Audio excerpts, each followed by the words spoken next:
Olá, boa noite. Sejam todos bem-vindos ao programa Estudando o Livro dos Espíritos. Hoje uma questão bem instigante e daqui a pouco falaremos sobre ela. Meus irmãos, quero lhes fazer um convite antes de iniciarmos o nosso estudo dessa noite.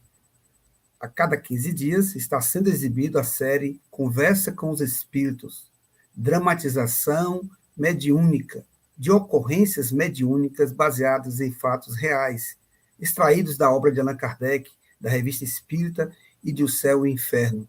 E a gente vai passar aqui a vinheta para fazer esse convite todo especial para vocês, porque é um acervo histórico onde a gente pode consultar, a gente pode ver de fato aquilo que Kardec fizera nas pesquisas juntos aos espíritos. Conversa com os espíritos. Série inédita. Dramatização mediúnica. Baseada em fatos reais.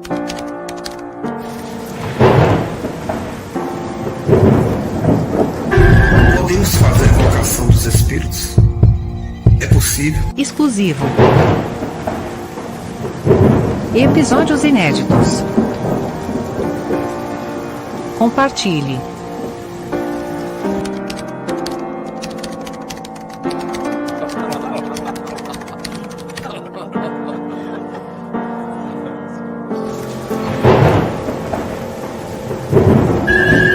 Você deve conhecer o Espiritismo. Estude Kardec. Aprofunde-se na leitura e pesquisa dos livros. Você vai entender a dinâmica da vida.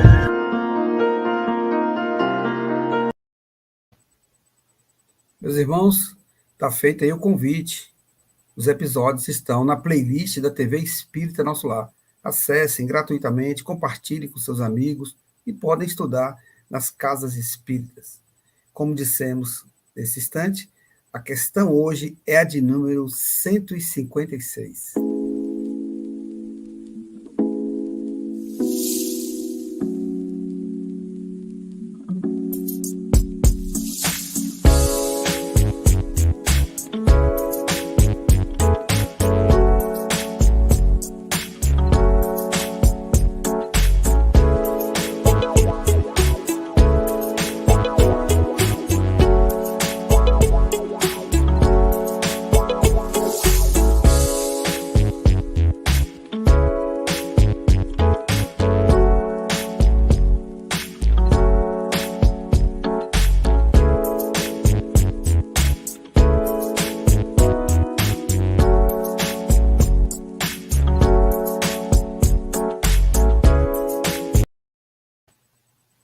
Relembramos a todos que podem fazer perguntas ou tecer comentários. Para tanto, convidamos o nosso querido irmão Max Lane Lacerda, hoje, não diretamente de Brasília, mas de Arraial da Ajuda, em Porto Seguro. Boa noite, Max.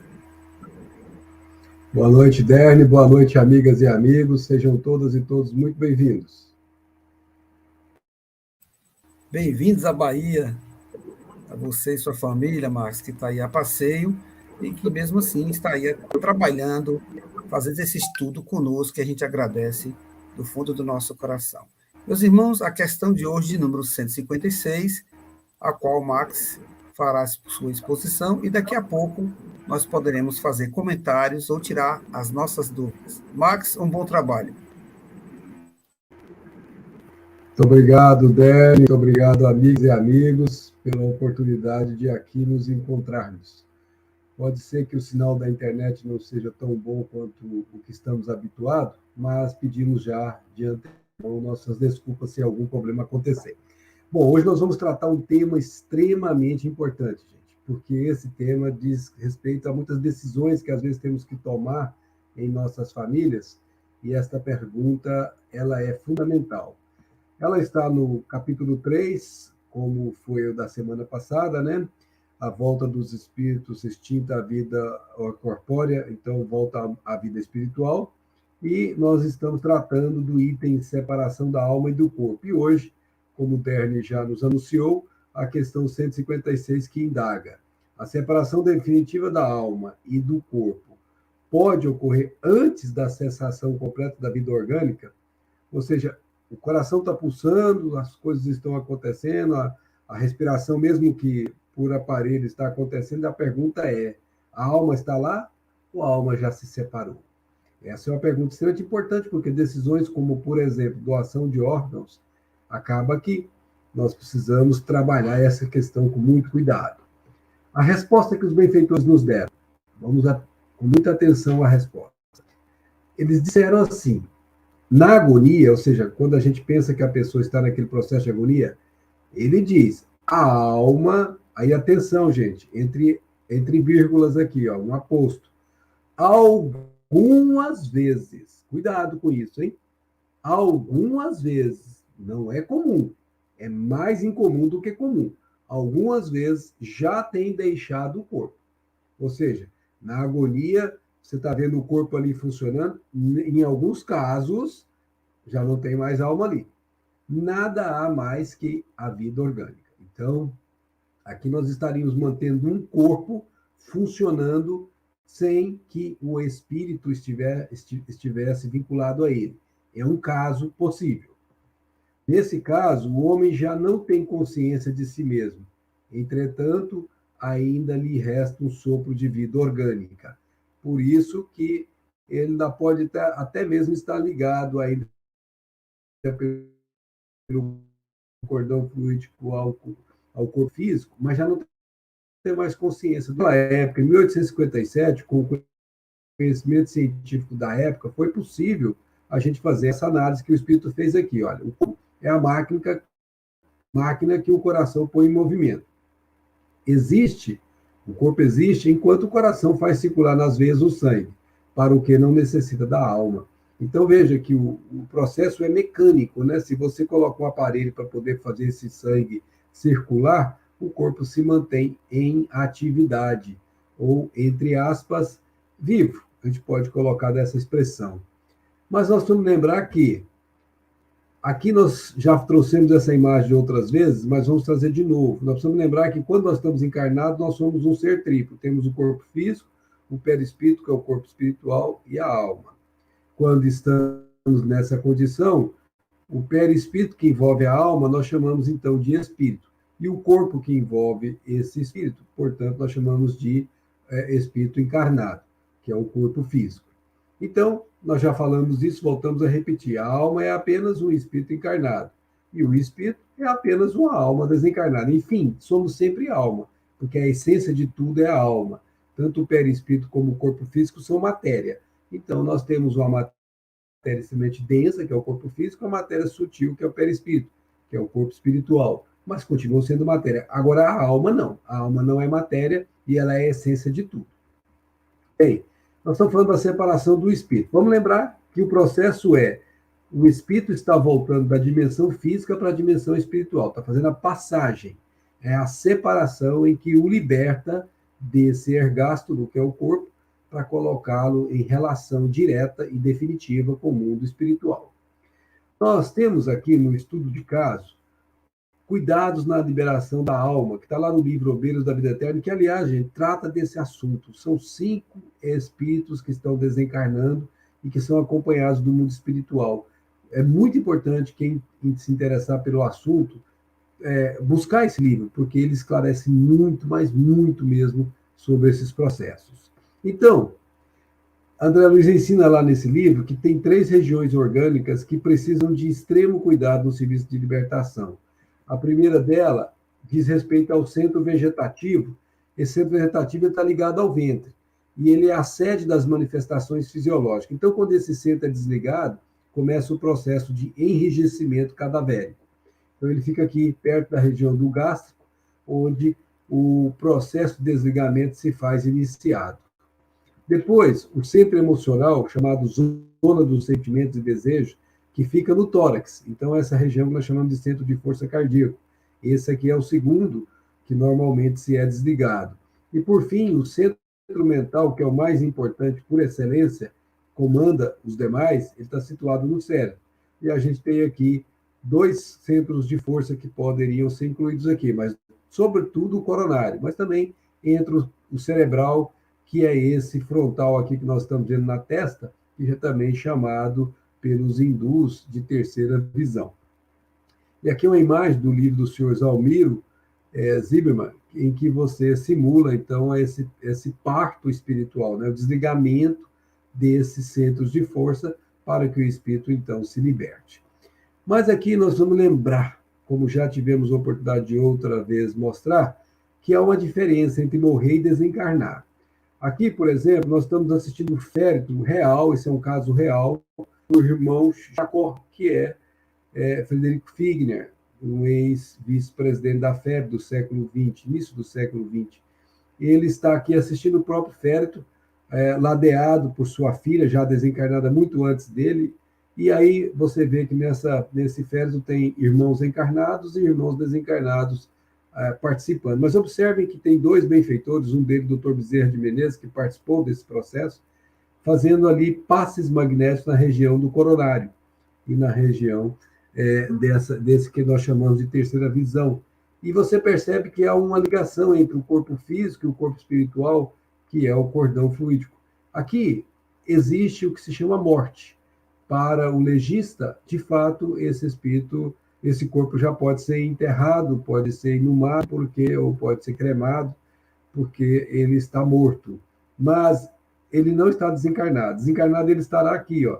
Não há mais vínculo entre o corpo físico e o corpo espiritual.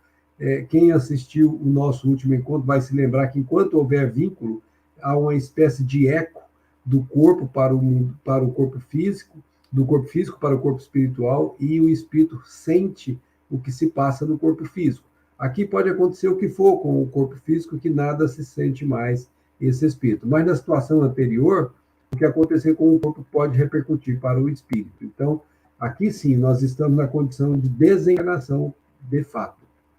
Bem, feito esses apanhados iniciais para poder nos situar, vamos ver as repercussões que acontecem no espírito enquanto não está desencarnado, mas se está morto, não necessariamente desencarnado. Então, temos grandes problemas, pessoal, muito mais do que nós imaginávamos antes de que nos revelassem os benfeitores do mundo espiritual. Durante o velório, por exemplo, nós temos aqui um estudo de caso desse mesmo livro, que são as exéquias de Dimas, ou seja, ele estava sendo velado ali na casa dele mesmo, antigamente era assim que se fazia, e André Luiz vai nos contar o que ele assistiu vindo de lá, né? Ele estava lá, isso está no capítulo 13, pessoal, quem quiser se aprofundar, está no capítulo 13. André Luiz está descrevendo como é que ele encontrou a residência. Ele está dizendo assim, ó, a casa enchia-se de amigos e simpatizantes, encarnados e desencarnados, como na figura que nós mostramos agora. Não se articulavam quaisquer serviços de defesa. Notei que havia trânsito livre pelos grupos de variadas procedências. Apesar desse irmão ter a assistência do mundo espiritual, ele não preparou a própria família com o evangelho no lar, por exemplo, ele não se ocupou com o espiritismo dentro de casa, ele se ocupou com o espiritismo fora de casa. Então, a casa dele não tinha a proteção, como o André Luiz está dizendo aqui, as defesas. Então, quem quisesse podia entrar. Não tinha como no centro espírita que você tem aquele campo magnético que veda a passagem daqueles que não são permitidos. Aqui não, aqui era aberto. Então, ele diz assim, em recuado, recanto, ainda ligado às vísceras inertes, então ele estava com o cordão, né, pelo cordão fluídico prateado, como André Luiz o descreve, permanecia Dimas, que era o desencarnante, no regaço, ou seja, no colo da mãe, ao pé de dois amigos que cuidadosos o assistiam. Então ele tinha assistência, porém, lá onde estava acontecendo o velório, não havia proteção. Então é como se fosse isso aqui, ó. Aqui no caso eu trouxe uma figura aqui que é semelhante ao que ele falou. Ele está no regaço da filha, e aqui ele está numa região da costa marítima do Rio de Janeiro para se refazer como espírito, como se estivesse convalescendo, mas ainda é vinculado ao corpo físico, como estava o Dimas. Então, aqui diz ele, nosso amigo repousa agora, terminada a tormenta das provas incessantes. Está enfraquecido, o pobrezinho, na descrição de André Luiz. Então, vejamos, toda vez que há uma desencarnação, há um desgaste, o espírito sai do lado de lá cansado, ele sai do lado de lá enfraquecido, ele sai do lado de lá muito suscetível a problemas. Se for deixado sozinho, por exemplo, pode acontecer problemas. Então, aqui no caso desse irmão, que é o Dimas, ele estava já não mais envolvido com as provas físicas, mas estava como alguém que nasceu muito já debilitado. Diz André, por enquanto permanecerá na posição de ave frágil, incapaz de voar longe do ninho. Por isso que eu disse que ele aqui pode ser presa, inclusive, se não tiver proteção, desses irmãos malfeitores que costumam arregimentar esses irmãos nessa condição e machucam, judiam muito deles muitas vezes. É óbvio que isso tem que vincular-se com o merecimento, né? Ninguém vai sofrer isso se não tem aquele vínculo para que isso aconteça. E diz André, os resíduos que o ligam ao cadáver estão quase extintos. Então, foi como a gente viu na descrição de Emmanuel no livro Consolador. Os ecos que o cadáver ainda pede para que o espírito permaneça, ainda estavam lá, tinha resíduos. E André Luiz vai descrever isso quando ele estiver no cemitério, com passe de liberação desses resíduos aqui, para que ele não seja objeto de interesse de irmãos do mundo espiritual, que são sugadores desses resíduos. E aí nós vamos ver algumas repercussões que acontecem com o irmão durante esse processo que está em fase de desencarnação. Então, olha o que acontece com os outros que estão assistindo o féretro sobre o próprio Dimas. O André Luiz vai contar isso com detalhes. Ele diz assim, se fosse possível receber maior cooperação dos amigos reencarnados, ser-lhe-ia muito mais fácil o restabelecimento integral. Ou seja, o irmão está lá no colo da mãe, mas tudo que está acontecendo lá perto do corpo, ele está captando. Tudo que está acontecendo perto dele, ele está captando. Então, se tem aquelas brincadeiras, se tem aquelas conversas pouco enobrecedoras dentro de um velório, ele capta isso. Mas, particularmente, ele vai captar aquilo que diz respeito direto a ele. E aí, nós vamos ver aqui uma história que o André Luiz vai nos trazer e nós vamos resumir aqui. No entanto, cada vez que os parentes se debruçam em pranto sobre os despojos, é chamado ao cadáver, com prejuízo para a restauração mais rápida. Então, ele enfraquecido, ele vai para o cadáver porque o cadáver foi suscitado. Como o cadáver está ligado ao corpo espiritual ainda, tudo que acontece com o cadáver repercute nele. E como ele está ali enfraquecido, ele é chamado de novo, então dá aqueles solavancos e ele se sente mal. Veja, gente, como a gente faz alguém sofrer sem saber. Ele está sofrendo com essas ações. A mãe, sei lá, a esposa, quem estiver lá chorando sobre ele de maneira que não conheça o sentido da morte, prejudica quem está morrendo. Para ela, morto, mas ainda está morrendo do ponto de vista espiritual. E aí ensina o benfeitor que, lamentavelmente, porém, nossos irmãos encarnados não possuem a chave de reais conhecimentos para organizar a ação adequada a esta hora. Se todas as pessoas que fossem participar de um velório soubessem disso, elas teriam outra postura dentro do velório. É o que ele está dizendo. As imagens contidas nas evocações das palestras, ou seja, das palavras, das conversas que estão acontecendo ali, olha o que André Luiz está dizendo, gente.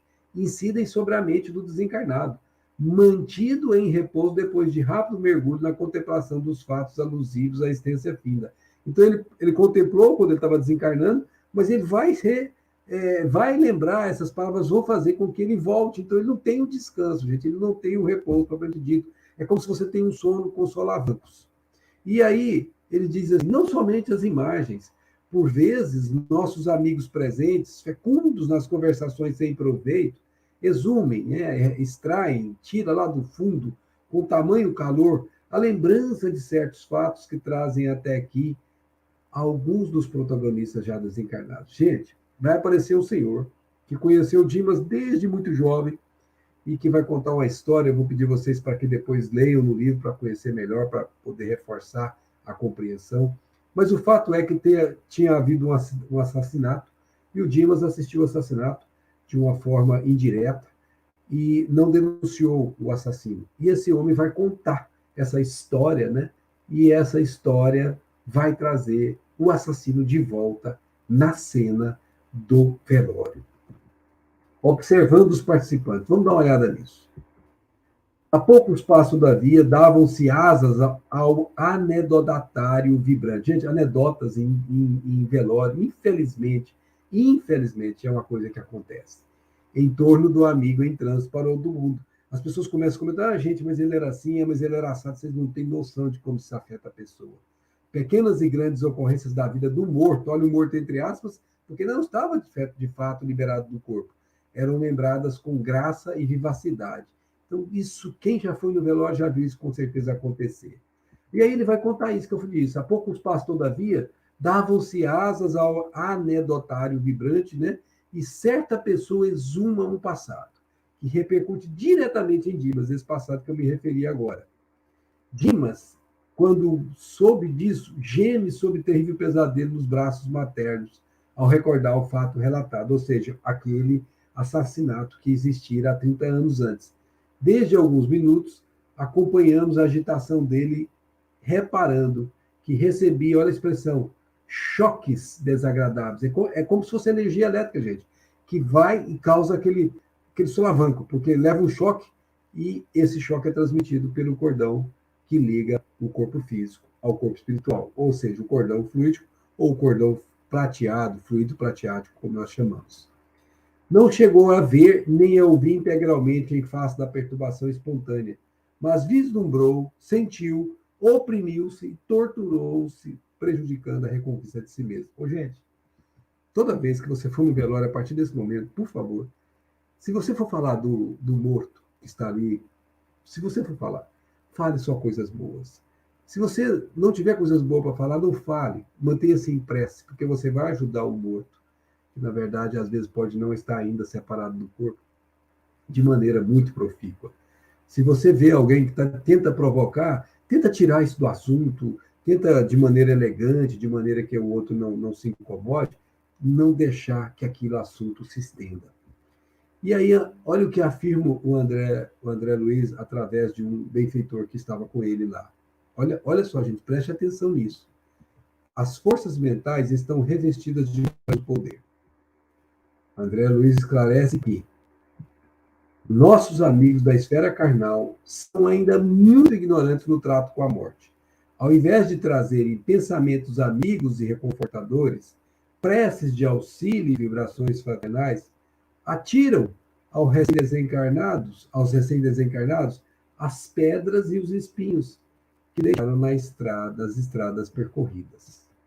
É por isso que, por enquanto, os mortos que entregam despojos aos solitários necrotérios da indigência são muito mais felizes. Gente, presta atenção no que ele falou. Ele está dizendo aqui, se você tiver um velório que não tem ninguém, melhor é. Sabe por quê? Porque ninguém vai fazer comentários perdulários, comentários degradantes, comentários que vão ressuscitar, que vão exumar passados que não tem mais por que ficar movimentando. É muito importante esse aprendizado.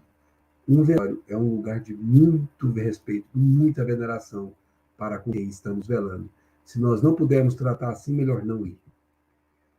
Bom, repercussões no espírito após a inumação. Então, houve o enterro, o corpo já foi enterrado, e nós temos ainda a possibilidade de repercutir no espírito alguns fatos. Tem o Morte Sem Desencarnação, que está no livro, ainda do mesmo livro, que nós vamos trazer aqui. André estava, então, acompanhando o enterro do Dimas. Eles estavam... Eu me referi ao passe magnético que foi para poder dispersar os fluidos que ainda restavam nele, para que os vampiros do mundo espiritual não se aproximassem dele para extrair o resto da vitalidade que eles buscam muito, porque eles desencarnaram geralmente com muita necessidade do corpo ainda. E nesse caso, como tinha o seu mérito, ele foi provido com esse tratamento de passe magnético, ele foi completamente liberado dos fluidos. Mas, nesse momento, o André Luiz começou a andar pelo cemitério e chamou a atenção dele uma mulher que estava centrada sobre a terra fofa. E ela era uma mulher desencarnada para nós, que mergulhava a cabeça nas mãos, mas ela, na verdade, estava apenas morta e lastimando-se em tom comovedor. Então, ela, em espírito, lastimava-se. Olha o que ela dizia: chamem meu marido, não suporto mais, estou apodrecendo. É o que André Luiz ouvia dela. Compreendi, disse André Luiz, então, que a desventurada sentia todos os fenômenos da decomposição cadavérica. Reparei que o fio singular, ou seja, o cordão fluídico, pendia-lhe da cabeça, penetrando o chão adentro. Ou seja, onde o corpo estava enterrado, o fio continuava, obviamente é um fio energético, né, continuava penetrando dentro desse campo. E o que acontecia, gente? O que estava acontecendo com o corpo cadavérico, esse processo de ser consumido pelos vermes, como ele descreveu, era repercutido no espírito. Imagina o sofrimento dessa mulher, gente, porque ela é desesperada. André já tenta ajudá-la, mas não vai conseguir, porque ela não podia ainda ser liberada dessa situação que dependia dela muito mesmo. Então, gente, a questão é grave. Nós não podemos tratar isso como qualquer coisa, hein? Nós nos reportamos a doação de órgãos. Eu devo ou não devo fazer a doação de órgãos? Lá no livro, Plantão de Resposta, o benefício daqueles que necessitam consiste em uma das maiores recompensas para o espírito. Ele está falando da reencarnação, da doação de órgãos. Então, quem precisa de receber órgãos é uma das maiores recompensas. Desse modo, a doutrina espírita vê com bons olhos a doação de órgãos. Gente, esse Pinga Fogo, apesar do livro ter sido publicado aqui em 1995, ele é da década de 70, tá? 1970 e 1971 foram os Pinga Fogos que existiram, que nós acompanhamos na televisão naquela época. E naquela época, a doação de órgãos nem se falava. A primeira doação de órgãos no Brasil, para você ter ideia, vai acontecer na década de 80. Então, o assunto era muito palpitante.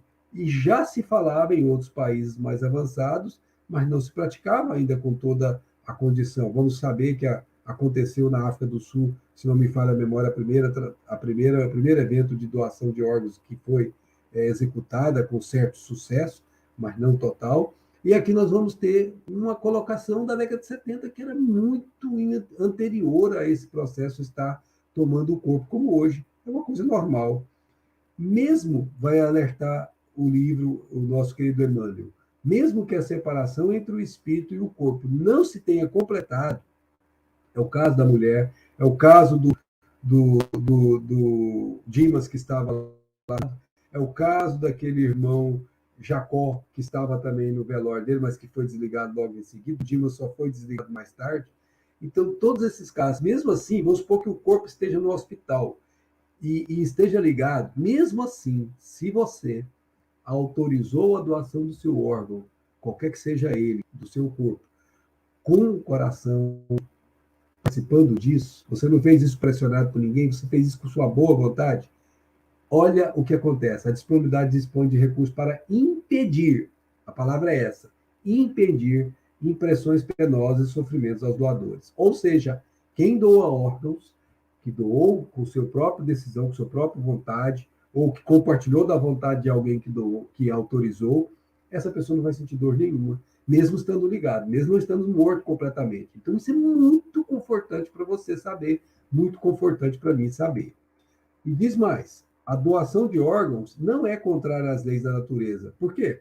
Porque beneficia, além disso, é uma oportunidade para que se desenvolvam os conhecimentos científicos, colocando-os a serviços de vários necessitados. Nós estamos falando disso na década de 70, então os conhecimentos científicos estavam sendo ainda conquistados, e a doutrina espírita dizia, vamos continuar nessa linha, porque é essa a linha mesmo. Por quê? Porque beneficia, vai ajudar a gente que desencarnaria e não desencarnaria se tivesse a doação. Vai colocar vários necessitados sendo atendidos por aqueles que não têm mais recurso. E aí nós vamos trazer para vocês um livro que está uma passagem de um livro que chama-se Voz da Outra Margem, que é por espíritos diversos, em que nós vamos ter um caso de um jovem que desencarnou em um acidente em 1984. E aqui nós vamos ter a primeira doação de coração que aconteceu no Brasil, foi em Porto Alegre. Quem quiser se interessar sobre o assunto poderá pesquisar e irá perceber. E nós vamos ver esse caso, porque ele se tornou emblemático. Esse menino veio, através do Chico, trazer uma carta para a mãe. Porque, olha o que aconteceu, gente. A irmã tomou a decisão de doar os órgãos do menino sem consultar a mãe. Ela atendeu uma intuição muito forte que ela recebeu, e ela, já bem espiritualizada, ela não questionou, ela não ponderou, ela nem discutiu, ela simplesmente autorizou a doação do coração do menino, que tinha morrido num acidente de moto por volta dos seus 18, 17 anos, alguma coisa assim, 19, não me recordo. E isso fez com que houvesse um problema na família. A mãe ficou chateada porque a filha tomou a decisão sozinha. Aí o menino veio do mundo espiritual para apaziguar essa situação. E olha o que ele vai dizer. Mãe, deixei meu corpo como quem se afastava de uma roupa imprestável. E logo de saída, conquanto me sentisse privado da visão, senti uma dor muito grande no tórax. Então o menino, preste atenção, o menino não autorizou doar os seus órgãos. Ele não tinha essa consciência enquanto estava encarnado. Aliás, o menino nessa idade nem pensa em desencarnar. Foi um acidente que ele não esperava acontecer. E era a década de 80, não nos esqueçamos disso. E diz ele, os amigos de meu pai me solicitaram esquecesse o vigor daquela agulhada que me transformava todo o ser. No entanto, eles se apressaram em me auxiliar com o magnetismo curativo.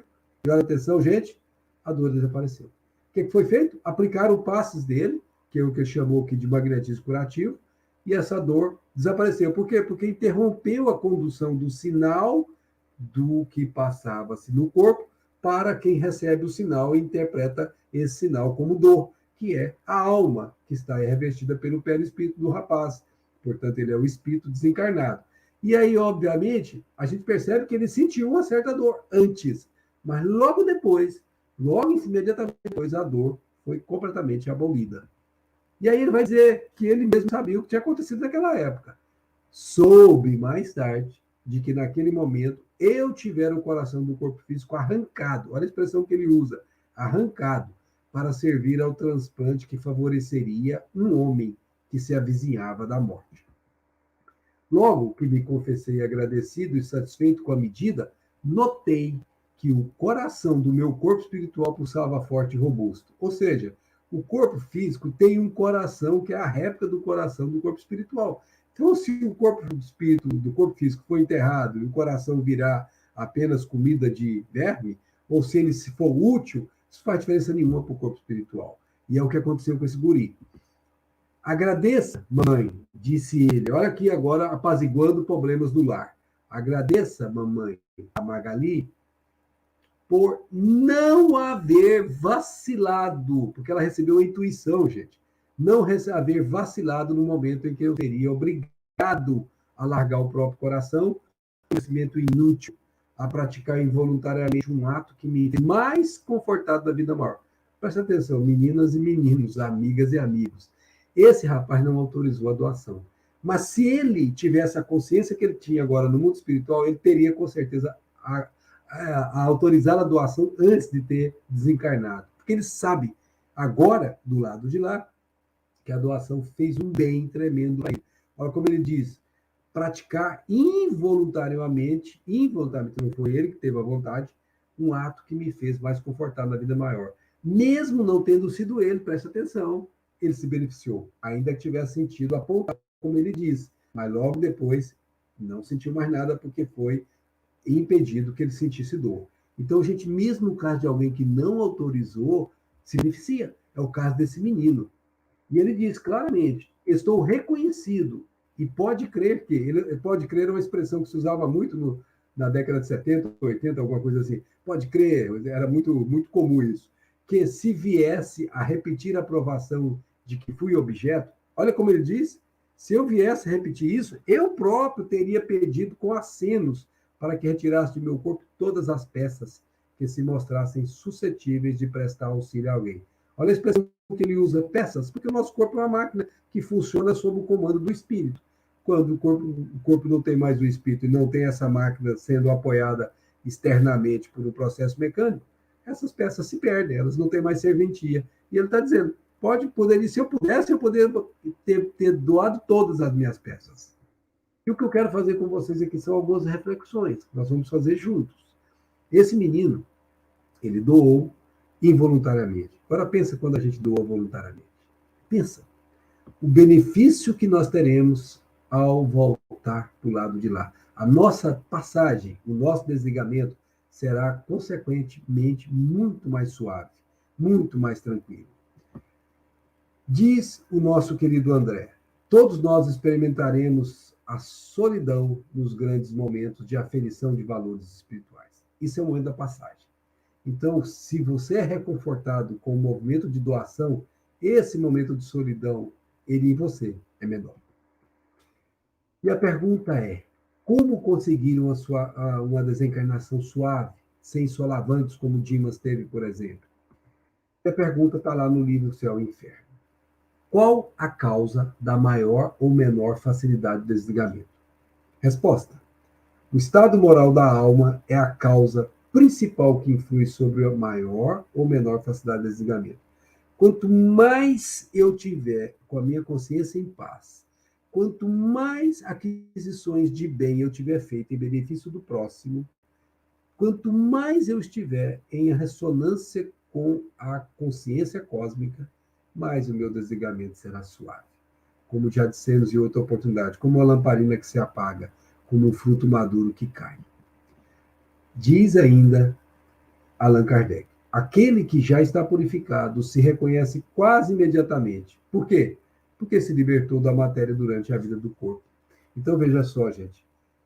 O corpo está batendo.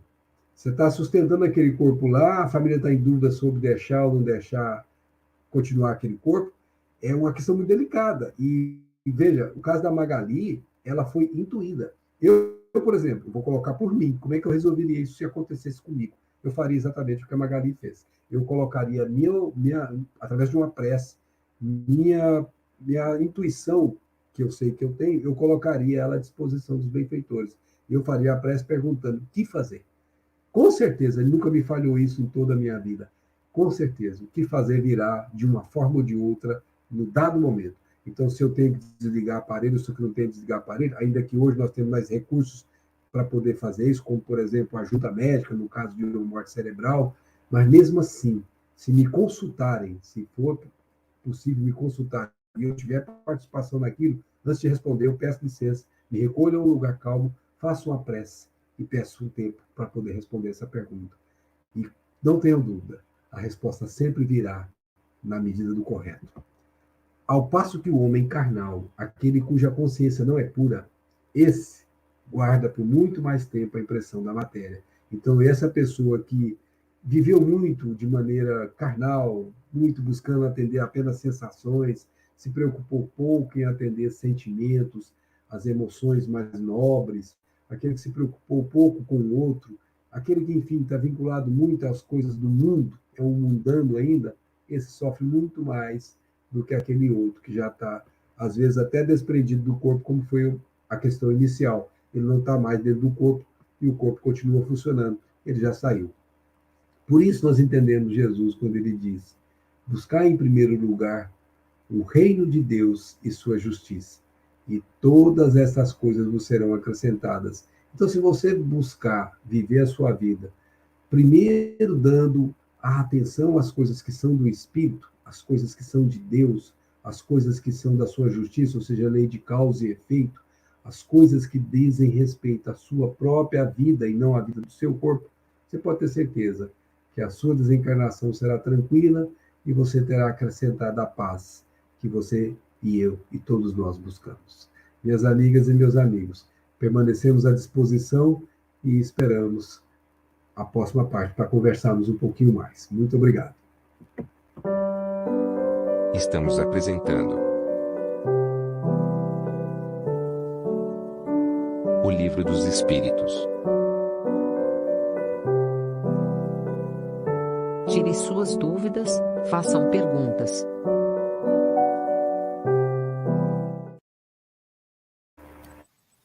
Muito bem, Max.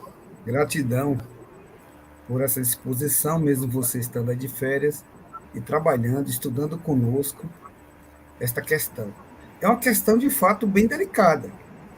A gente tem que ficar realmente bem atento a ela, e isso é importante a gente estudar em grupo, porque a gente tem que consultar lá o Livro dos Espíritos, rever, ler, trocar ideias com amigos que também conhecem um pouco sobre o assunto, participar de estudos, nas casas espíritas também levar o assunto para uma conversa. É muito importante, não é uma simples questão que a gente leu e acabou. Ela é bem delicada, porque os espíritos aí, Max, eles estão a afirmar uma coisa interessante. 165 anos se passaram, e aquela época de Kardec, os recursos que a ciência tinha está longe do que tem hoje. Por exemplo, a manutenção da vida orgânica por um tempo indeterminado. Quer ver um exemplo? Eu falo tempo indeterminado. Porque nós temos, por exemplo, e ontem passou no Fantástico, e eu estava até relembrando nesse teste com o Max aqui, daquela senhora das casas pernambucanas, e que já está em coma há 6 anos, ou seja, uma pessoa inconsciente.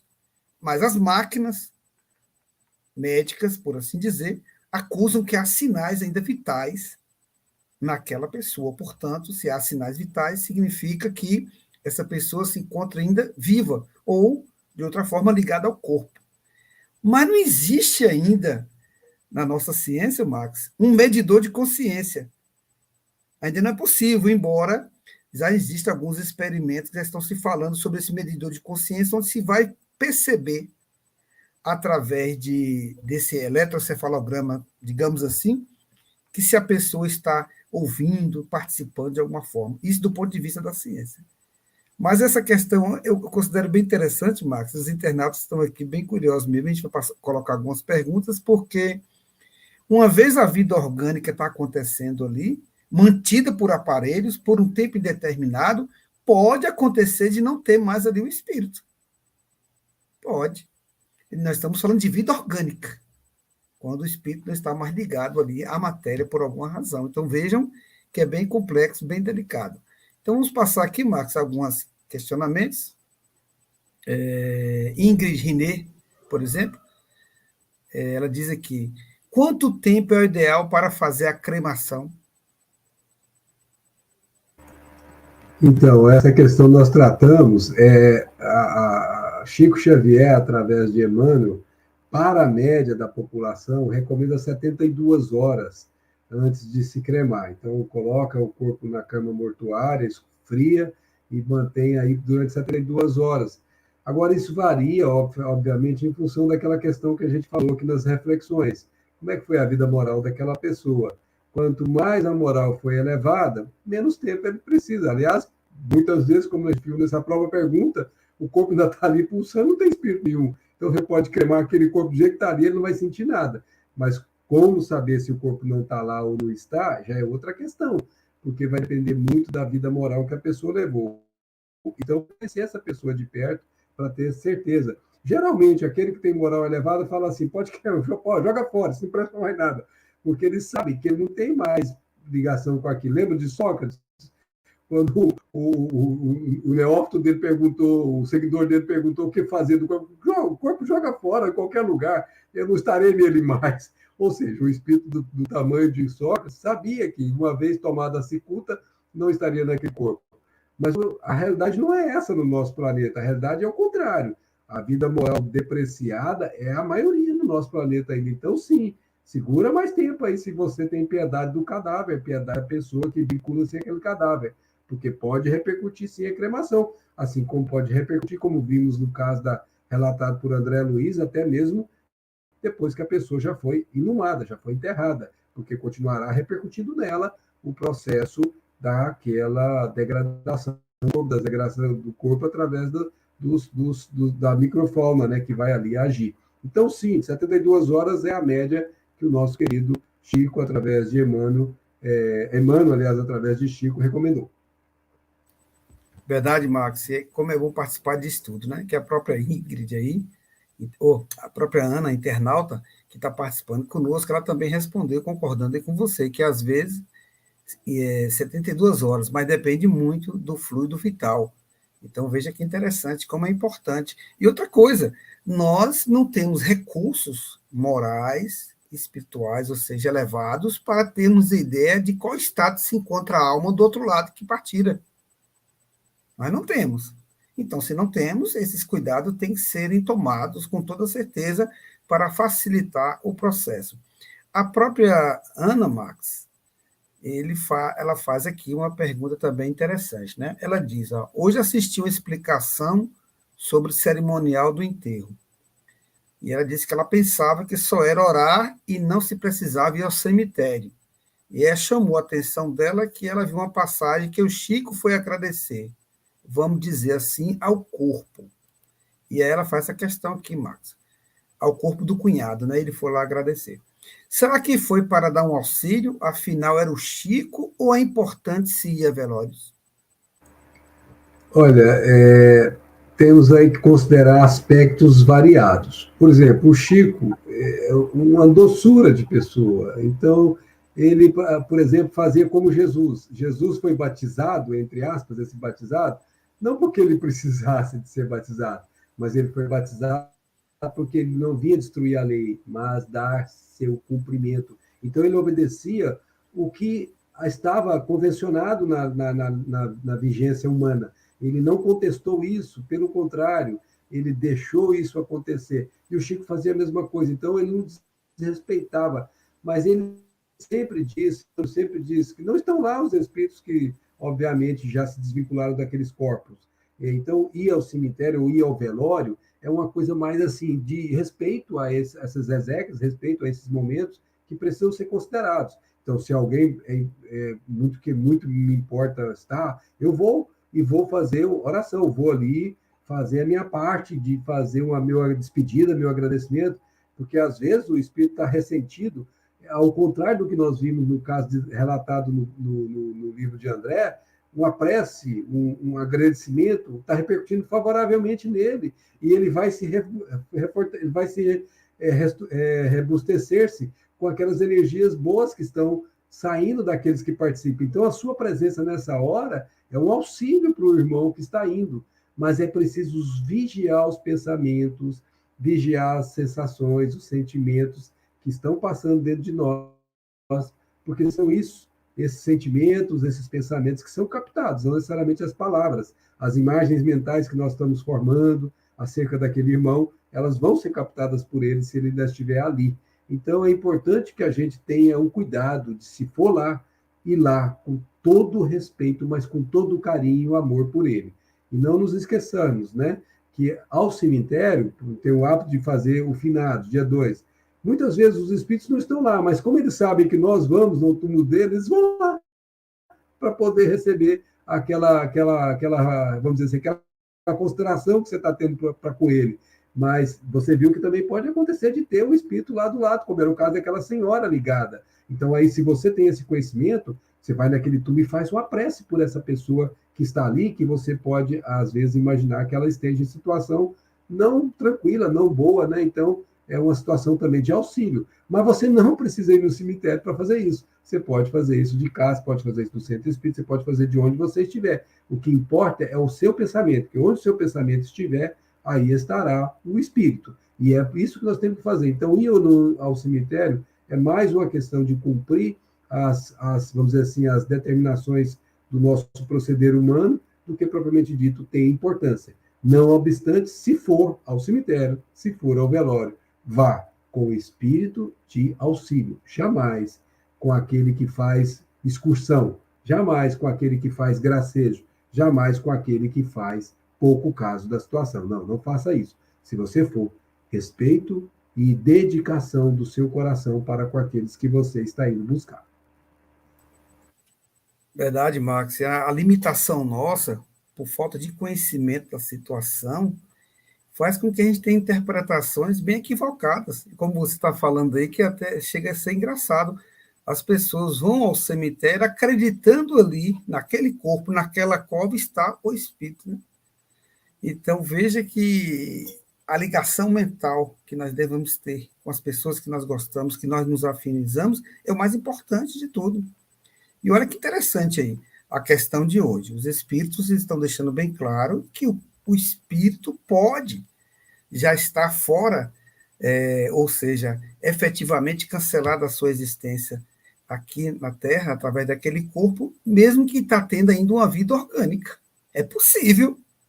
Então, olha que caso interessante, por exemplo, Max, aqueles casos em que as pessoas estão sendo congeladas, né, por um estado de doença. Mas aquelas pessoas, elas foram congeladas ainda em um estado em que elas estavam vivas, ou seja, encarnadas, ligadas ao corpo.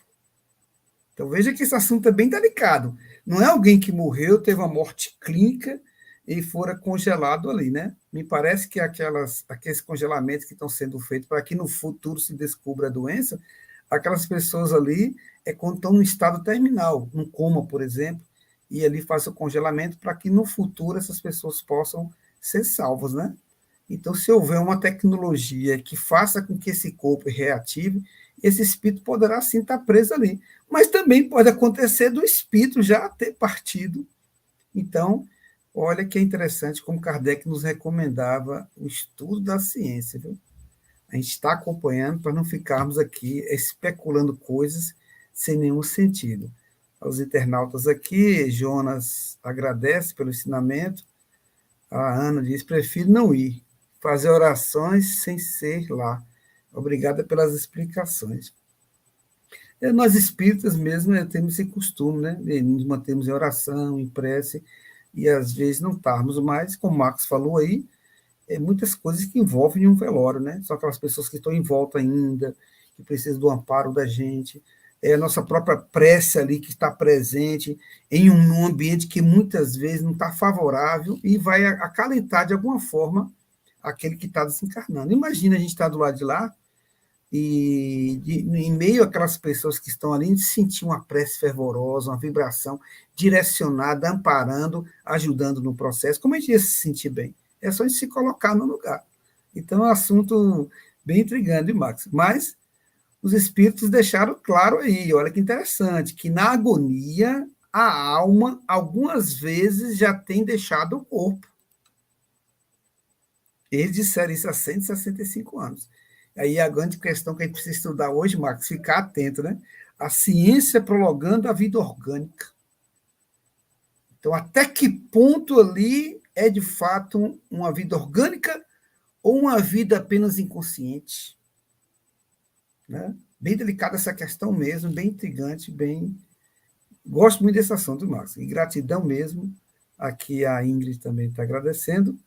Marcos, as suas considerações finais aí, pelo adiantado da hora, mas muito bom mesmo esse estudo.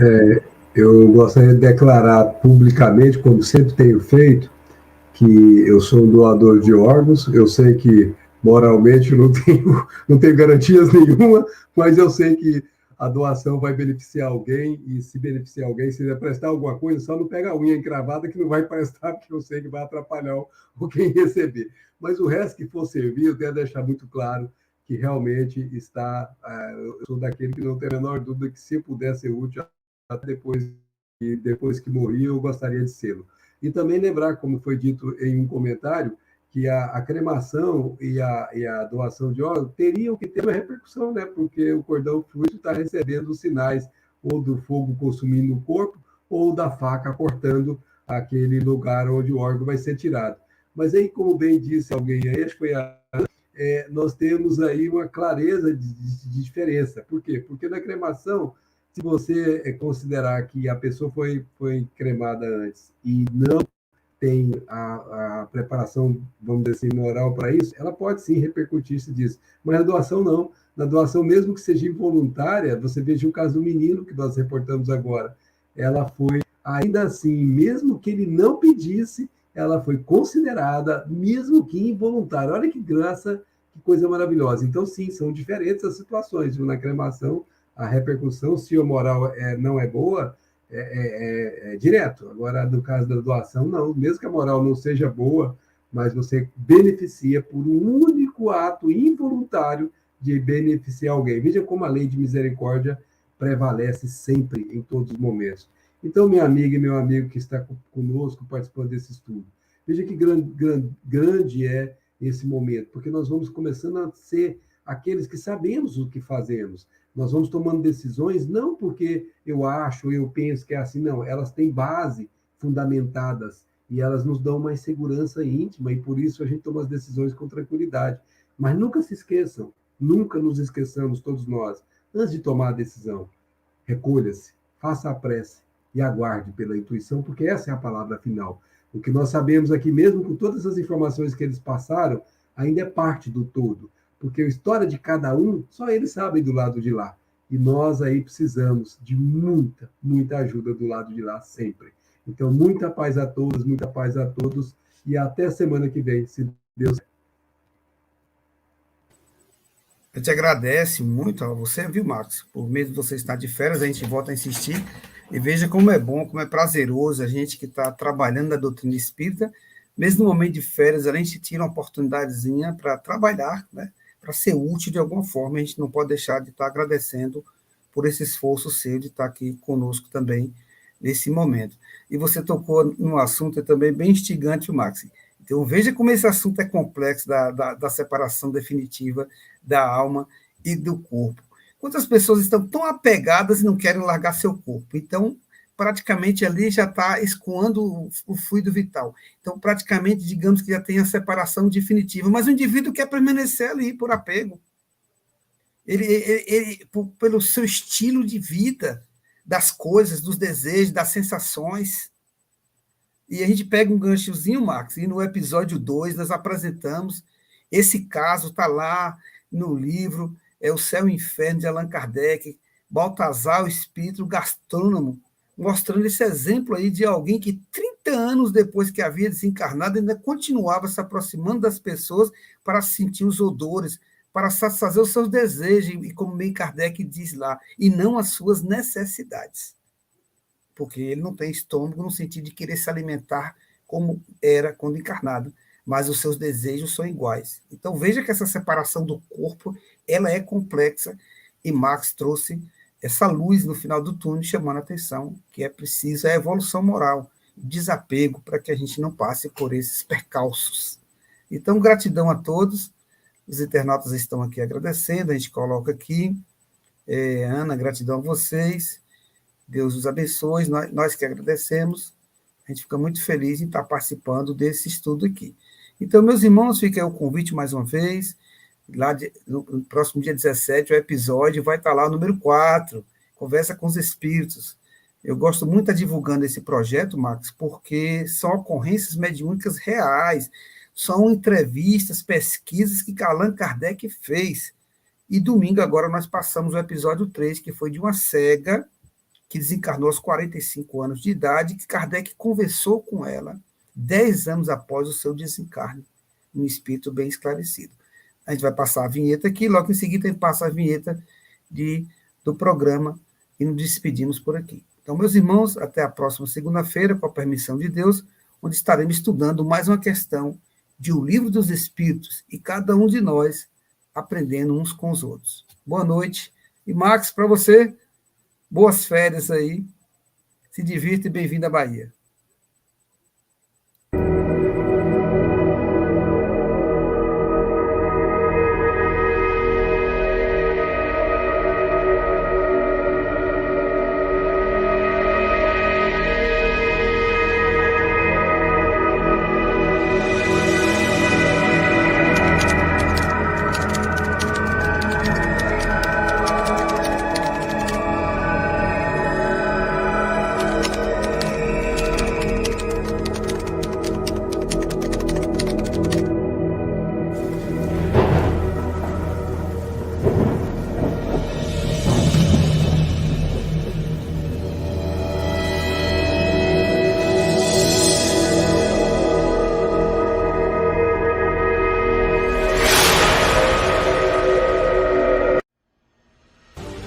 Conheça a TV Espírita Nosso Lar. Inscreva-se no nosso canal no YouTube. TV Espírita Nosso Lar. Compartilhe. Filosofia, espiritualidade e ciência no mesmo